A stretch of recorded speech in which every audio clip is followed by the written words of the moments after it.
அம்மா பண்றேன். முட்டை சமைக்கிறேன். யாருக்கு?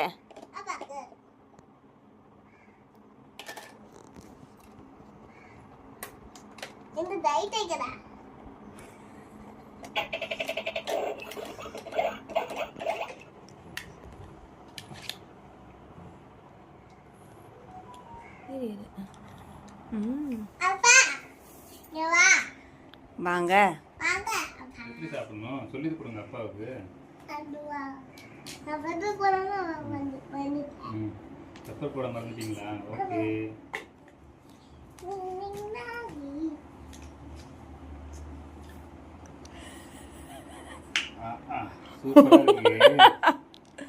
என்னைக்காவது நான் முட்டை தோசை ஊற்றி கொடுத்ததுக்கு நல்லா இருக்குன்னு சொல்லியிருப்பீங்களா? சூப்பரா இருக்கு பாப்பா.